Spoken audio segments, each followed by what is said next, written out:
So as mentioned during the wonderful introduction, my name is Nóra. I'm the Policy and Design Lead at the Stanford Legal Design Lab, and I work closely with Margaret Hagan, who unfortunately couldn't be here today. So today I'll be presenting a bit about the work that we're doing at the Legal Design Lab, what legal design actually is, and a bit about how we as the Legal Design Lab responded to all the changes that were implemented during the pandemic. It will mostly be a US-centered presentation, I have to say, but if you have any questions afterwards about how Europe is reacting from a legal design point of view, then by all means ask. So just a brief overview of what legal design is, as I'm not sure if you're all familiar with it. So legal design basically uses the perspective of design and applies it to the legal system. So at the Legal Design Lab, we work at the intersection of law, design, and tech. Law for obvious reasons, and design because we're really curious to find out how we can make services, products, tools, but also systems that people can, and very importantly, want to use, which currently is very much lacking in the legal system, as you all might know.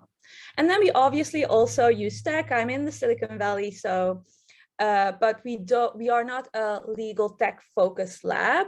We use tech when we think it can be useful, but our main focus whenever we start a project is figuring out what the user needs and what the user wants, and then finding out responses to that need. And that at times can be a tech solution, but it doesn't necessarily have to be.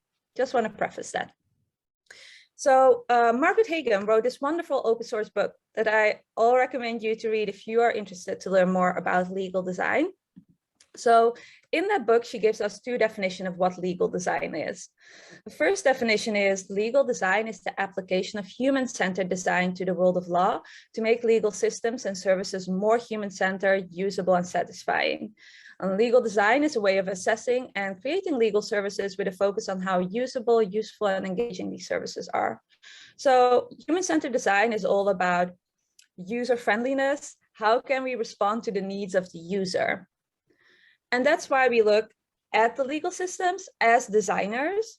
So there's a huge focus on the human experience. How can we create something that's user-friendly? There's a huge focus on solving people's problems. So actually talking with users, figuring out their needs, and then finding solutions for it. And this is across traditional boundaries. Sometimes the response, yes, can be very traditional legal research. Other times it's actually working in the field of tech. Other times it's working in the field of design.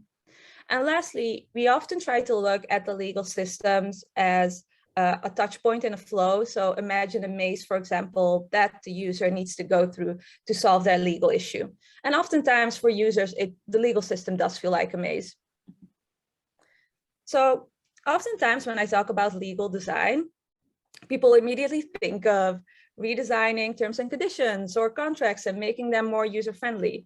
And yes, that is indeed a focus of legal design, but it's not the only thing we focus on. I do know that in Europe, there have been wonderful initiatives when it comes to redesigning terms and conditions and contracts and privacy policy. So I would definitely say we are far advanced when it comes to that field. But there are also other aspects that we can work on in the field of legal design. Think of redesigning or creating new products, services, also redesigning legal organizations and culture, which oftentimes can be very traditional and not really that ripe for innovation. And lastly, at the Legal Design Lab, we are really interested in applying legal design when it comes to drafting new regulations, policies, and law.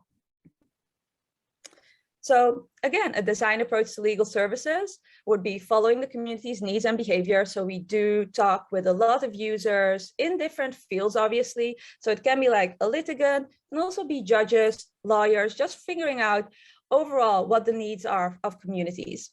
And then we craft solutions alongside them. So it's not like we come in and say, here we are from Stanford, we're going to say that this is the perfect solution.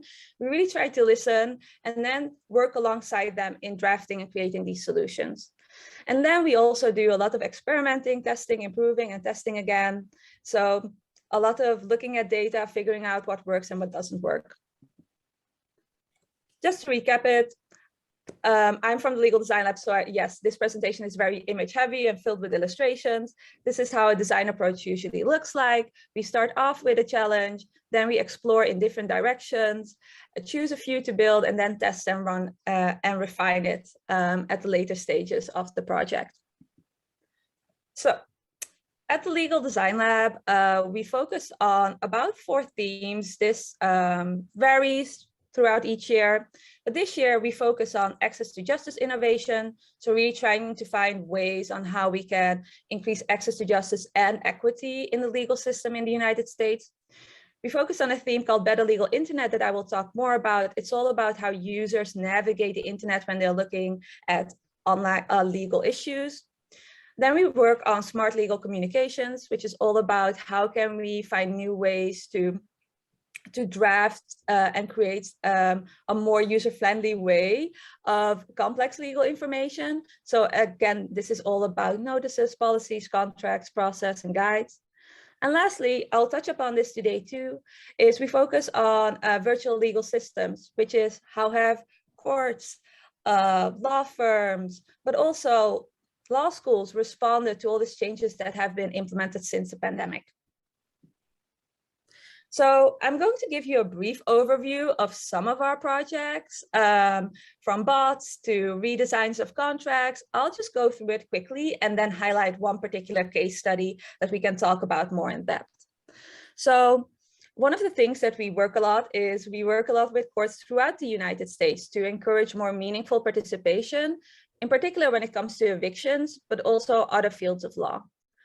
So we do that, for example, by obviously designing and evaluating pilots, but this is an example of when we worked with a court to create a text messaging tool that would give litigants procedural updates about their divorce cases. So they would be able to text and receive a response about where their case is at.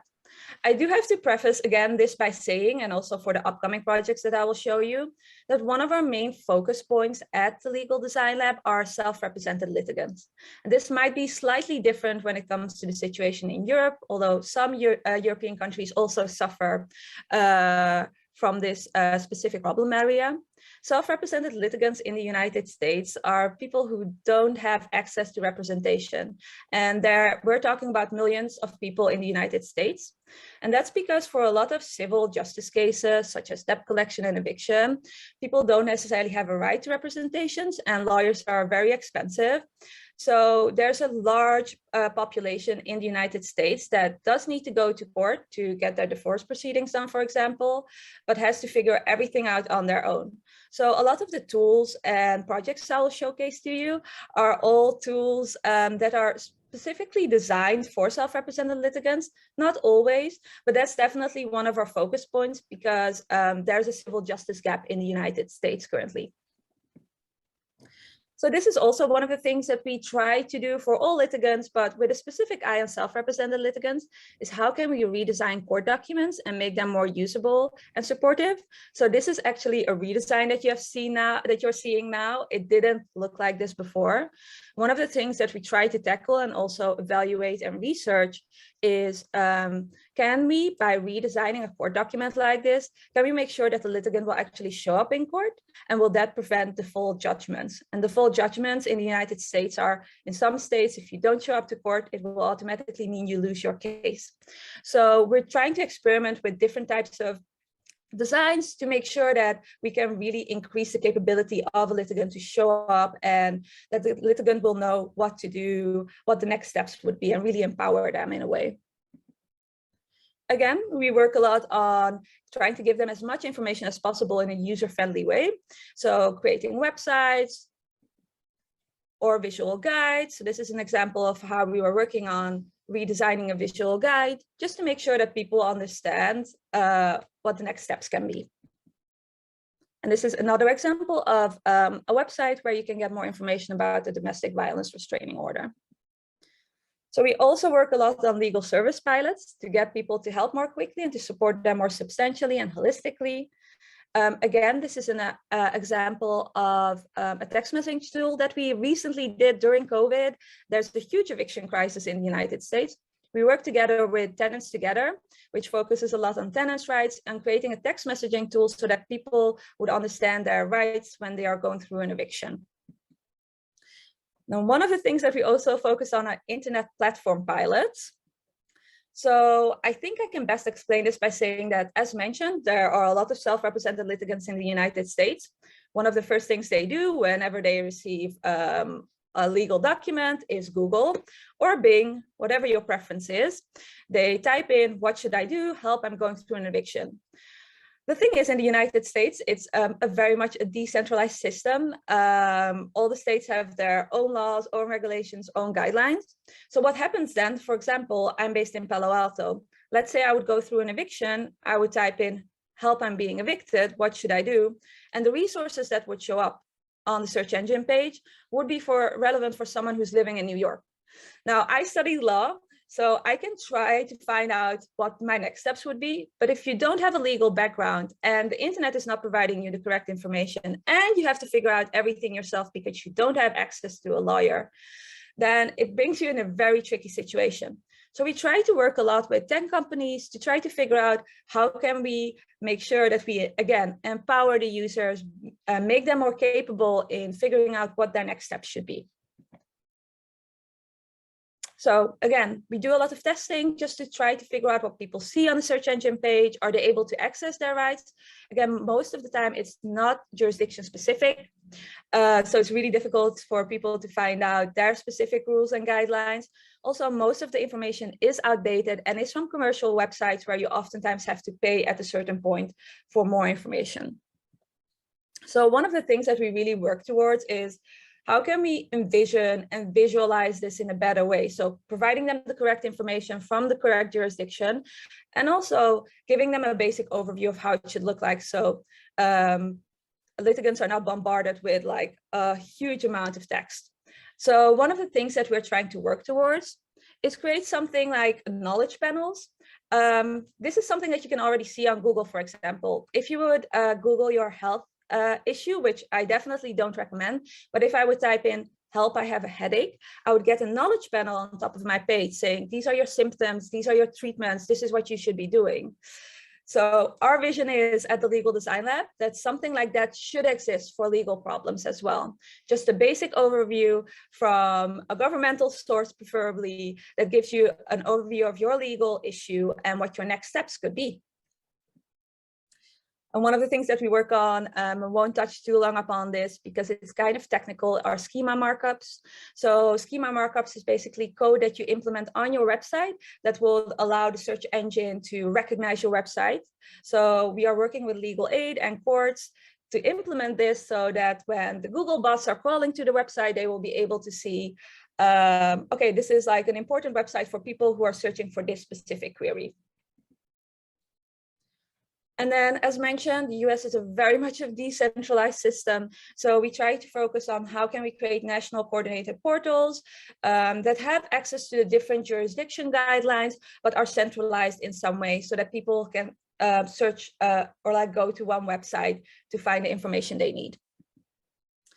And then one of the things that we also work on, and I'm sure that a lot of people have worked on that lately, are bots. So if people are not coming to your platform because it's difficult to find, our philosophy is that we should then go to them and provide the information they need on websites where they're already asking questions. So Reddit, for example, is a website where a lot of Americans go, specifically the subreddit Legal Advice, to, as mentioned, find answers to their legal issues. So we have been experimenting with Reddit bots and also other bots to find out if we are creating bots that link to useful resources and information, would people then be more capable to figure out what their next step should be in the legal system process. And then one of the last things that we work on are civic network pilots. So we work a lot in the field of legal design. One of the things that we're focused on lately is how can we make sure that these are not one-off projects and can actually create a systemic impact throughout the United States. So one of the things that we have been working on is creating a more strategic and coordinated network with all these pilots. Lately, we have been collaborating with the National League of Cities in the United States, which are 30 cities in an innovation cohort where we share knowledge, build programs, build pilots, evaluate and coordinate efforts on eviction prevention. All just to try to make sure that these are just not one-off projects that we do that have limited impact, but really try to have impact throughout the United States. So I would like to use the remainder of my time to highlight one specific case study. And I'm also looking at Marijke. I do still have a couple of minutes left, right? Okay. I see some nodding going on, so I'm good. So one of the projects that I wanted to highlight is something that we set up during the pandemic. It's both called New Spaces of Justice and Blueprints of Justice. This all started with unfortunately, lately, a late passed away Virgil Abloh, who was an amazing designer, who wanted to try to find out ways on how we can bring architects and designers and lawyers together. We set up this project to try to figure out ways on if courts are now responding to the COVID crisis and trying to scramble and figure out ways on how they should redesign their court buildings. What can we then, as designers, as lawyers, contribute by coming together and helping these courts to redesign their courts in a more accessible way that increases equity in the legal system? So, when we talk about the paradigm shifts in the legal system, in the United States at least, the first phase was gathering equipment and resources. So what we saw from and what we heard from a lot of judges and court administrators was when the pandemic hit and there was a shelter in place, a lot of these courts had to figure out ways on how to get more laptops and computer gears to make sure that the judges could do their work online.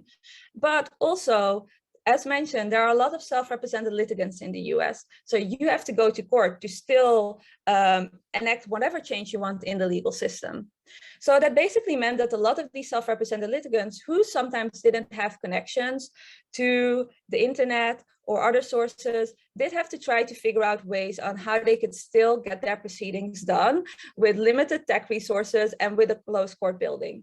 So phase one was definitely running around, trying to figure out where they can source equipment from and setting up really basic and experimental structures for these self-represented litigants, judges, court admins, but also lawyers. Then the second phase is what we call a mid-review phase. After a certain point, when everything has sort of been implemented, sometimes really well done, sometimes not so well done, was assessing and evaluating the COVID-19 interventions. So what worked, what didn't work, what should we do now? Should we implement this and keep it, even if there was a world after COVID-19? And then phase three is what we're slowly working towards is a new normal moving forward. So, okay, we have decided we are going to keep these set of interventions. How can we make sure that we implement it in a sustainable way? That's definitely a key word of phase three. What is sustainable? What can we keep? Do we have to change anything moving forward? The case study that I'm going to show you was definitely made during phase one and phase three. So this was phase two. So this was all about figuring out where can we get the equipment from and also assessing and evaluating these COVID-19 interventions. Oh. So this is just an overview of, again, as mentioned, self-represented litigants, and that's a huge issue in the United States. There is less than one civil legal aid attorney for every 10,000 Americans living in poverty needing civil legal assistance. And then we also looked at, first of all, the low-income Americans received inadequate or no legal help in 2016. So we just looked through data sources to, first of all, figure out the population size that needed the help. Who's the population size that doesn't have an attorney to help them, and the population size that doesn't have access to tech resources. And then we also looked at how people navigate through the legal system in normal times, so pre-COVID. So what are some of the barriers that they face? So in the US, there's a large language barrier. It's complicated. There's a lot of bureaucracy, long waiting periods. It's very disorganized. There are high fees involved. So this is everything that a low-income American is already facing without COVID. Then we looked at, okay, we now have this population size of low-income Americans, self-represented Americans, then what happens if they're already in trouble and now have to deal with all these weird COVID measures? So for example, in some states and in some counties, you could only access your proceeding online. Sometimes people don't have access to technology or don't have the best access to technology. So we try to visualize what that would mean.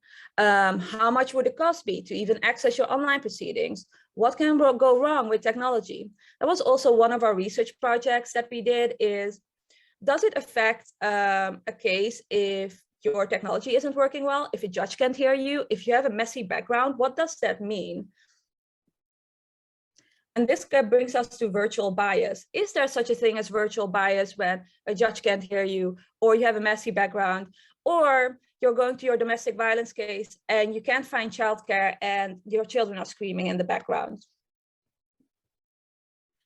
And we also looked at what public court actually means. So one of the videos that went viral in the United States was from a domestic violence proceeding where the victim and abuser were in the same room. And it turned out that the abuser was actually threatening the victim while she was going to court. It was horrible. The prosecutor responded really well to that situation, but that video did go viral. And that woman's face, who was a victim, was seen by millions of people on YouTube. So what does public actually means in the United States? How can we still make sure that, especially when it comes to such things as domestic violence, victims still feel safe, still have the privacy that they need? And then obviously we looked at, okay, there were so many new structures that were being implemented, so many new forms. What does that mean? So this is a visualization students did on how many forms they would need to click on, how many forms they would have to print out before they could even answer the question, I need help with child custody in Massachusetts. And then the way that the students responded after all that preliminary research is finding out ways on how they can potentially respond to this. So for example, if one of the concerns was privacy and safety when it comes to video proceedings, couldn't we delve into telecourt? So basically just ran phone calls with the court instead of seeing your face everywhere. And this is something that they have already been doing a lot in Alaska because it's such a remote place. There aren't a lot of courthouses. They have been using telecourt already. So it's all about also recycling and not necessarily setting up all these new structures and systems, but figuring out what has worked already and what can we implement. Then another thing we looked at besides tools that we were developing and products and services is the courthouse themselves. If a lot of courts are saying, well, actually, we're going to keep these online remote proceedings because they have been working quite well, the judges are happy, so we're good. How will the courthouse of the future look like? So we work with designers, architects, and lawyers to figure out how we can reconfigure these courthouses. So this is a quote from one of the justices who we're talking to, who said basically most courthouses are just blah, which I mean is true. We set up a set of blueprints with the students. I'm not going to go all through it, but the main focus was if judges and court admins are coming to designers and lawyers and architects to say to them, help us redesign our courthouse, can we then at the same time make sure that our new design is going to increase access and equity in the legal system? So this is a program overview that architects work on a lot, and they did that in collaboration with lawyers. On the left, you can see an existing courthouse. So the program is basically how much space is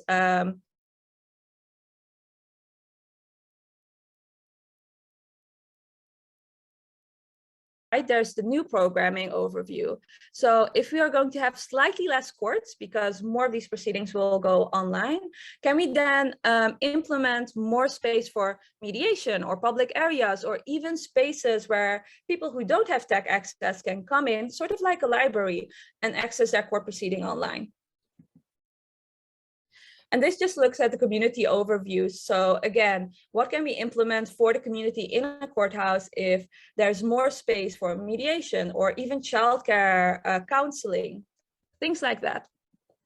The following pictures I'm going to show you, I won't talk too much, I'm almost at the end of my presentation, are just overviews of courthouses that the students worked on. So this is just imagining how the courthouse of the future can look like. And I'm saying future, but actually these changes are happening right now in the US. So we can look at mediation spaces, more light, figuring out if there can be mental health centers or domestic violence centers, libraries in courthouses, or open air courtyards where people can actually come together, or restorative justice centers. This is just an overview of how these communal spaces in courts could look like. So I'm at the end of my presentation. Thank you so much for your time and attention. If you would like to connect at all about legal design, about some of the topics I mentioned, then by all means, feel free to connect. Thank you so much.